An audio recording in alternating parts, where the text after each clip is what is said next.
Serge Abonga réalise cette émission. Je suis Albert Trouba Karim de Niaparayo. Bienvenue à l'artiste chez vous. Cet artiste que je reçois aujourd'hui est une artiste très engagée. Elle a collaboré avec beaucoup d'artistes, dont Tonton David, Princesse Henrika, et je cite ces quelques noms. Elle a des mots très forts. Je vous invite à suivre cette émission jusqu'à la fin.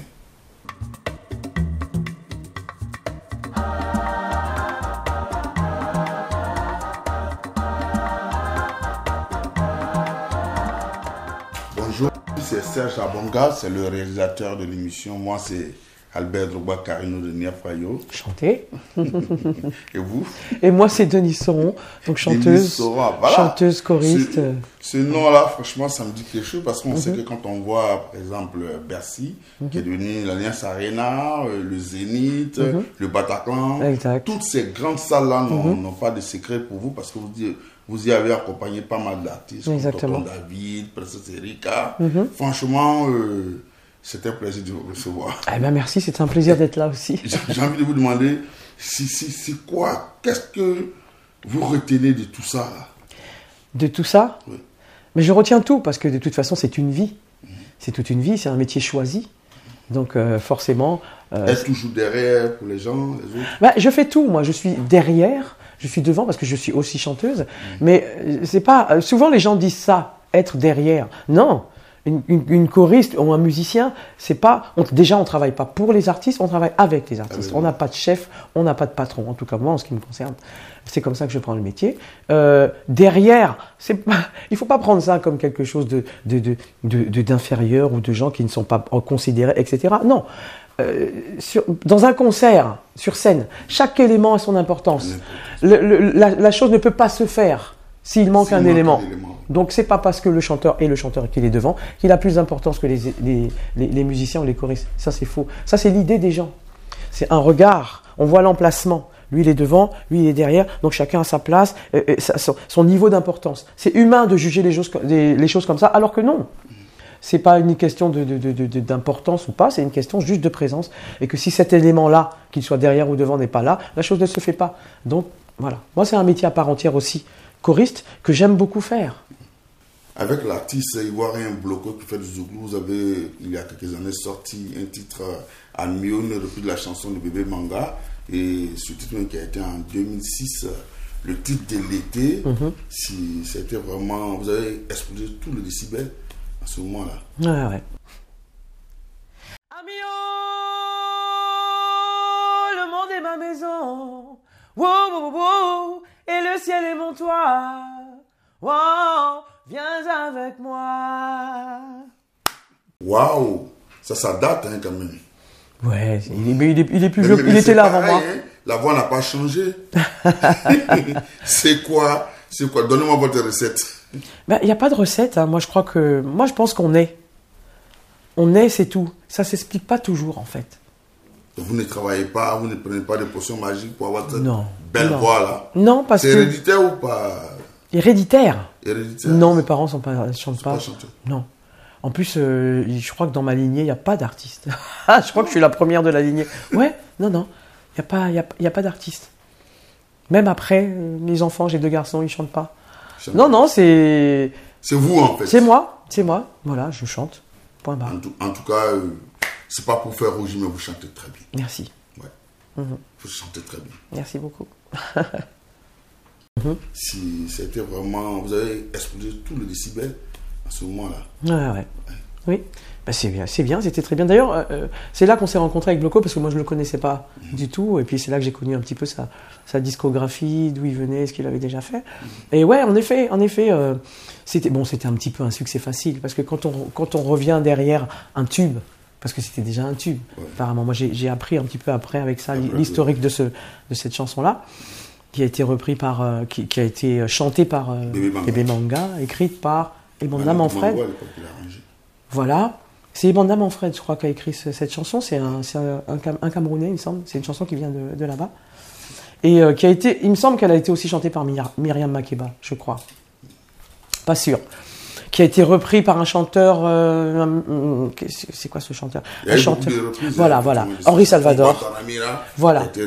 Exactement. Mais moi, je ne voyais pas ce succès-là Moi, c'était plutôt pour moi, hein, pour moi, ça a été comme un feu de paille parce que vous avez, pour moi, hein, vous avez certainement surfé sur le coupé décalé qui venait d'arriver, donc c'était la facilité. C'est ça. Pour laquelle ça n'a pas duré, c'est ça? C'est ça. Bah, la facilité, rien n'est facile. On tente des choses. Et voilà, on tente des choses, ça fonctionne ou ça fonctionne pas. Tu vois? Donc là, bon, bah, ça a fonctionné. En plus, en France, parce qu'en France, il n'y avait pas encore de musique africaine qui venait du pays comme ça, qui fonctionnait. D'ailleurs, quand on a commencé à faire le tour des maisons disques, enfin pas moi, mais le compositeur, enfin l'arrangeur qui a commencé à faire le tour des maisons de disques, et je crois, il y a une maison de disques, je ne sais plus laquelle, qui lui a dit ici c'est pas Africa numéro 1 à l'époque. Voilà. Et puis après, bon, bah, ça a fonctionné, ça a bien marché. Et cette même maison de disques là est revenue vers nous pour avoir la signature. Évidemment, on ne lui a pas donné.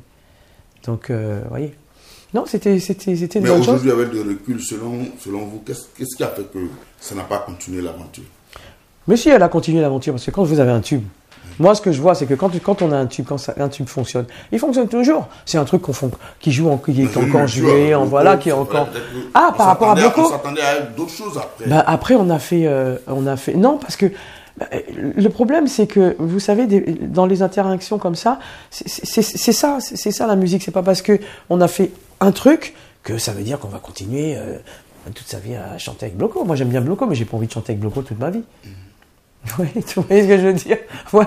Voilà. La musique, c'est ça. On a des expériences dans la vie avec des gens, on croise des gens, mais après, on les croise plus, on fait autre chose, on passe à autre chose, on croise d'autres gens, et puis c'est comme ça. C'est un peu pour ça que vous avez pris d'autres, vous avez pris par exemple, vous avez fait la reprise de Ballade créole du groupe Kassav. C'est une manière de rendre hommage à ce groupe-là. Oui, bien sûr. Bien sûr. On a quand même un vivier. Pas mal de gens ont repris cette chanson parce qu'elle est magnifique.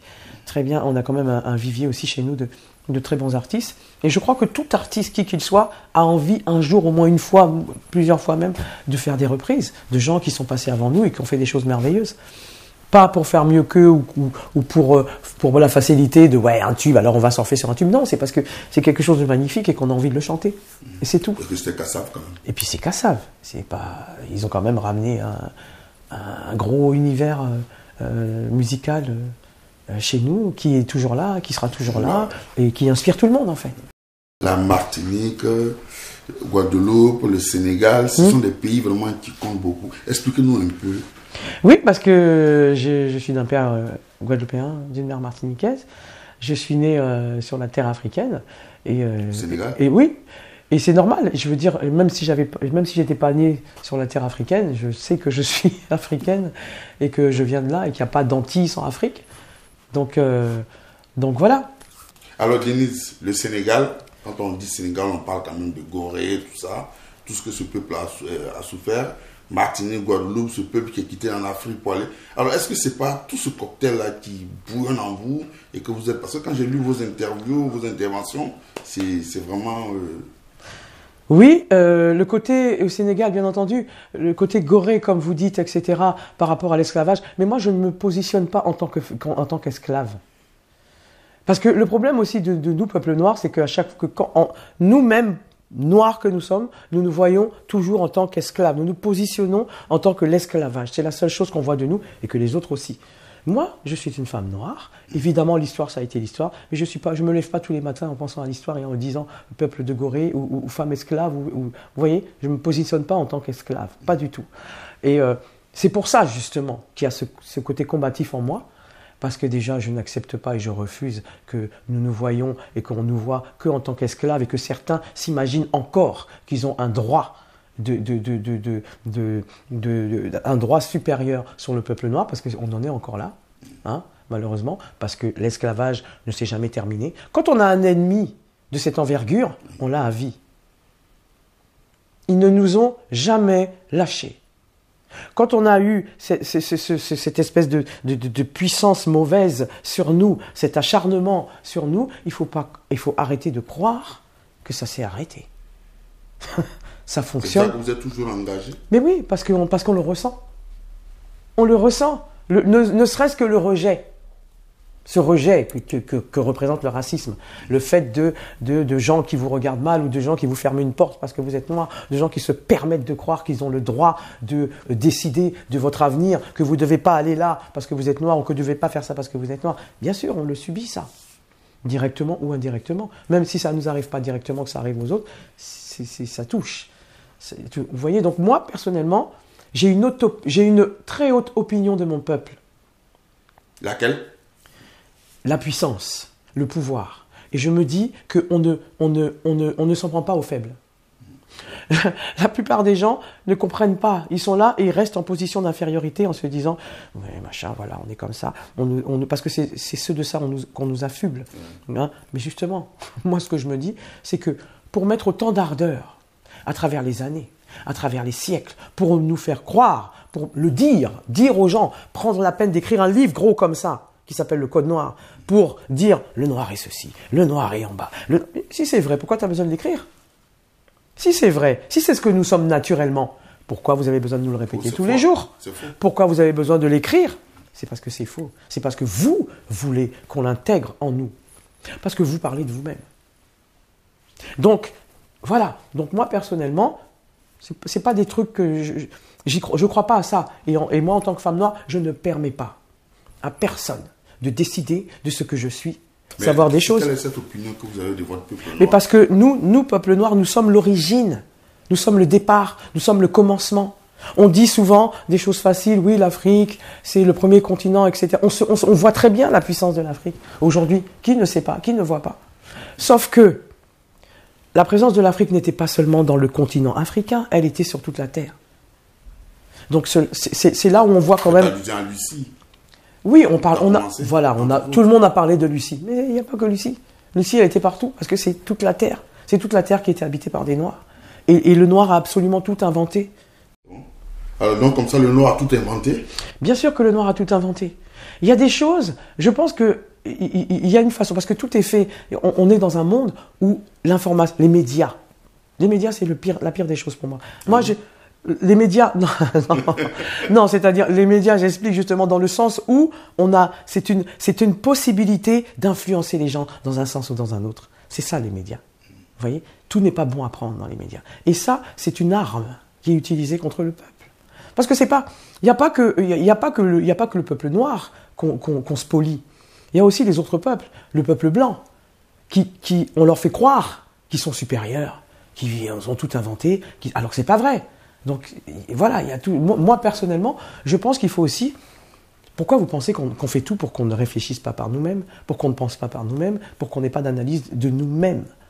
Parce qu'ils veulent justement nous robotiser en quelque sorte, nous rendre dépendants, nous vider de ce que nous sommes, de toutes nos informations, de toute notre puissance, de ce que nous sommes à l'origine.